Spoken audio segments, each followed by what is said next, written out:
महाराज जी कृपा करके इस मन पर शासन करें, ये सुबह ब्रह्म मुहूर्त में उठने ही नहीं देता, उससे नाम जप में पूरा नहीं हो पाता। और नहीं, आपकी लगन कमजोर है बच्चा। नहीं, हमारा मन सोने नहीं देता, आप क्या बताओ क्या करें। तुम्हारा मन उठने नहीं देता और हमारा मन सोने नहीं देता। अभ्यास योग युक्तेन चेतसा नान्यगामिना। जिसे शरीर बहुत क्लिष्ट रोग से युक्त है, तो जैसे डायलिसिस हुआ शाम तक, अब डायलिसिस के बाद जो हालत होती है वो ऐसी होती है अब कुछ शरीर में भारी भड़कन, कुछ खाने की इच्छा नहीं, 11-12 नींद ही नहीं। अब अगर थोड़ी आनी शुरू हुई तो हमारी 2 बजे से दिनचर्या, मतलब 1:30 बजे हमें जगना है। अब अगर हम सोते हैं तो फिर जग नहीं पाएंगे। 1:30 बजे उठे, आसन में बैठे, पानी गर्म हुआ मिला, और 2 बजे शौच स्नान के लिए बाद दिनचर्या किया, 2:45 बजे तो यहाँ आ जाते हैं। क्या हुआ? हमने नींद लेने का बहुत अभ्यास किया तो आंख नहीं खुल रही, और नींद पर बचपन से उस पर शासन हुआ तो वो हमसे कहती राधे राधे। अब उससे कोई परेशानी, थोड़ा तो शरीर है ना प्राकृतिक, पर अब ऐसी परेशानी नहीं होती कि सत्संग छूट गया, भजन छूट गया, अब तो हम विक्षिप्त, ऐसा नहीं होता। तो ऐसे ही आप अभ्यास कीजिए। आजकल तो सुविधा है, अलार्म लगा लीजिए तो आपको जगा देगा, आप जग गए। आप दिनचर्या करिए, कुछ दिन बाद बिना अलार्म के जग जाएंगे।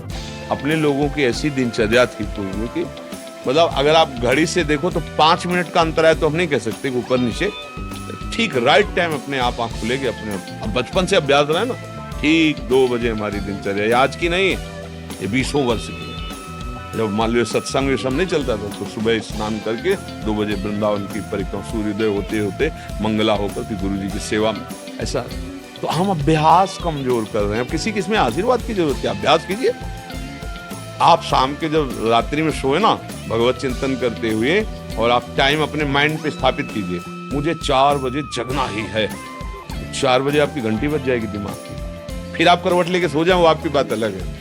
अगर आप सच्चा संकल्प करेंगे तो आप देखना जग जाए, क्योंकि अंदर ही भगवान बैठे हुए हैं, चेतना है। 4 बजे और आप 1 साल अभ्यास कर लीजिए 4 बजे, फिर इसके बाद आपको 4 बजे के बाद नींद ही नहीं आएगी, आपकी नींद खुल जाएगी। अभ्यास योग युक्त है, ये नींद है, भोजन है। अब जैसे भोजन है, रोज आप आधा कवल बढ़ाते चले जाइए, धीरे धीरे डाइट बहुत अच्छी बढ़ती चली जाएगी, और आप घटाते जाइए तो 1 रोटी 2 रोटी में आपका काम चलने लगेगा। 2 रोटी दाल, संयम नियम से चलो, बहुत अल्प आहार करने लगोगे, स्वस्थ शरीर रहेगा। और आप आहार बढ़ाते चलो तो ऐसे लोग भी देखें कि ज्यादा शरीर में वजन नहीं है पर उतना भोजन उठा जाते हैं। हाँ, रोटी ऐसे इतनी, मतलब गिन के नहीं, बीता से ना, हमने देखा है मतलब वैसे। और कोई ऐसी खास शरीर में बल कि भाई बहुत कुंतलों उठा लेते हैं, ऐसा नहीं। अभ्यास तो भोजन का अभ्यास, भोग का अभ्यास, नींद का अभ्यास। गलत कर लिया तो गलत, अच्छा कर लिया तो अच्छा। अब जैसे संयम, ब्रह्मचर्य, वर्षों, स्वप्न दोष भी नहीं होगा। आपने आदत बिगाड़ ली तो अब ना करो तो भी आपका ब्रह्मचर्य नहीं रहेगा। अभ्यास, हम गलत अभ्यास कर रहे हैं तो हम परिणाम में दुखी होंगे, परिणाम में हम नीचे गिरेंगे। अच्छी अभ्यास करें। उचित नींद, अब जैसे बालक को 6 घंटा आपको सोना ही है, 24 घंटे में 6 घंटे आपकी नींद के लिए पर्याप्त है। साधक के लिए 4 घंटे, बहुत शिथिल तो 5 घंटे, अच्छे साधक के लिए 3 घंटे। 3 घंटे में 24 घंटे की खुराक बिल्कुल फिट हो जाएगी इंद्रियों में। अब जो 12-12 घंटे सोते हैं उनको क्या बताएं। अब कुछ ऐसे कि खाए पिए सोए, अगर दिन भर ना बोलो तो सोते ही रहे। अभ्यास है, आप सोने का अभ्यास कर लो तो उसका अभ्यास हो जाएगा। अभ्यास है बच्चा, अभ्यास ठीक कर लो तो आपकी दिनचर्या ठीक हो जाएगी। ऐसा महाराज जी इसी विषय को और एक दो प्रश्न आते हैं कि जो रात को लेट नौकरी से आते हैं, फिर महाराज जी वो सुबह थोड़ा सा लेट उठ सकते हैं महाराज जी? कई बजे तक रात में? जैसे रात को 11-12 बज गए नौकरी से खाने पीने में, फिर सुबह 2 बजे तक ड्यूटी रहती थी बार। अच्छा, मैं 12 बजे से 2 रात को नाइट शिफ्ट हो गई तो महाराज जी इनके लिए तो अलग विधान हो गया महाराज जी। ये मतलब ब्रह्म मुहूर्त में उठे। हाँ, अब जैसे रात्रि में ड्यूटी करते हो तो 6 घंटे तो सोना ही पड़ेगा, क्योंकि शरीर जो श्रम युक्त है, तो अब उसको फिर दिन में तो छुट्टी होती होगी, मतलब उसको समय तो ऐसा थोड़ी होता हो कि साधारण दिनचर्या वाली ड्यूटी में फिर जाना, ऐसा तो नहीं होता होगा। रात वाली ड्यूटी के लिए मतलब दिन वाला तो फुर्सत होगी, तो होता होगा ऐसा। अब हम तो कभी की नहीं, तो हमें पता है। ना नाइट और ना दिन की, रात दिन की ड्यूटी एक ही रही है, राधा वल्लभ से हरिवंश सिंह वृंदावन सिंह वत्सल हमारी। तो 6 घंटे सोने के लिए विधान जैसे है। तो अगर आपको पैसा कमाने की इच्छा हो तो उसके बाद भी ओवर टाइम कर सकते हैं, आप ड्यूटी कर सकते हैं ना। 2 बजे जगने के बाद आप सोचोगे यार 2 घंटे अगर और हम कर लेते हैं तो इतना मिल जाता है। तो अगर ऐसा ओवर टाइम भजन के लिए हो जाए तो लाभ मिल जाए। अब आप 6 घंटे सोने के निकाल लो। अगर आपको ऐसा लगता है 2 बजे आए, अपना जो दिनचर्या सो गए, फिर जब जगो भजन, तो आपके लिए प्रातः काल वही हुआ जब उठ के भजन करें। जब वही जागे तभी समझ लो प्रातः कालीन, फिर आप वही दिनचर्या करो जो प्रातःकालीन दिनचर्या चाहिए। मुझे अगर 8 से 2 दिन ड्यूटी है रात को, हम आपकी कृपा से नाम जप एक भी क्षण उसमें जाने नहीं देते। हाँ ठीक है, सोते हैं, स्वप्न में भी हमें सिर्फ कीर्तन ही दिखाई देता है। जब उठते हैं तो बहुत ऊंची स्थिति है ऐसी तो। स्वप्न में और जागृत में हर समय प्रभु का चिंतन चलने लगे तो बहुत ऊंची स्थिति है। पर मनीराम को देखते रहना, बहुत कलाबाज हैं, बहुत कलाकार हैं।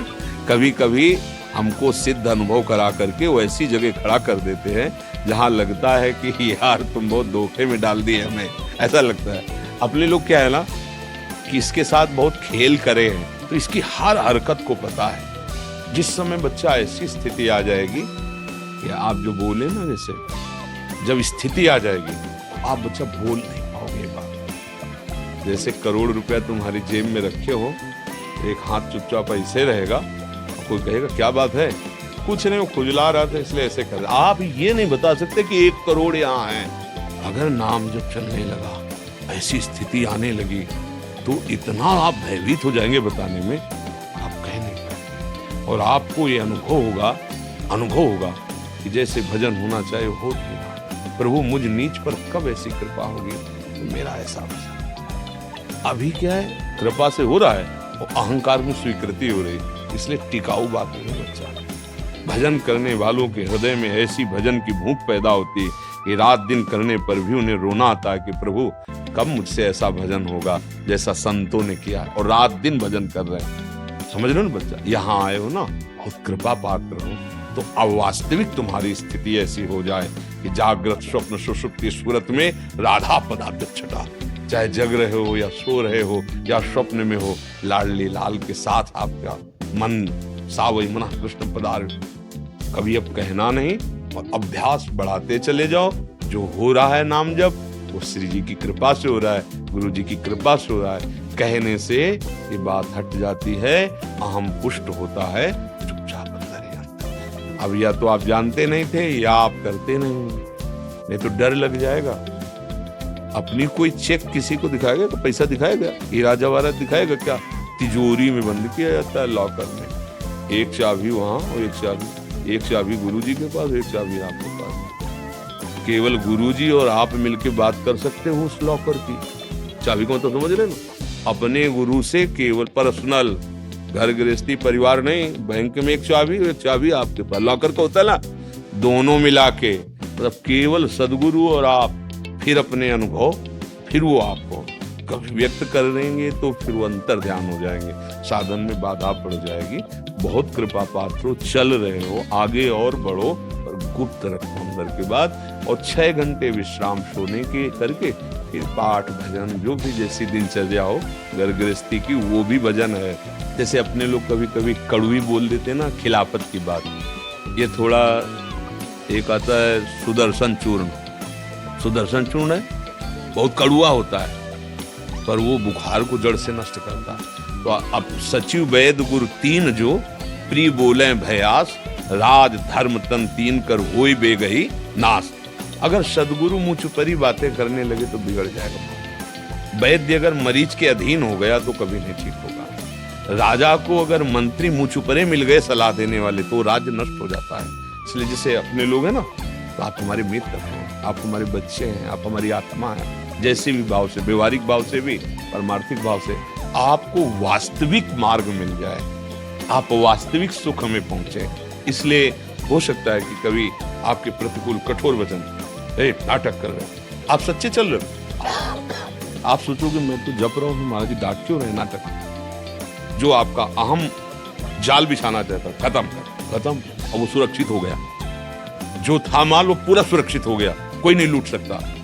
अब अगर आप प्रतिकूल सोच गए तो यार बाबा से हमने प्रार्थना की, बाबा ने हमें दबका दिया। भजन तो करते ही हो, कुछ दूसरे को तो माला पहना देंगे, जो भजन करते मुझको दबका दिया। ये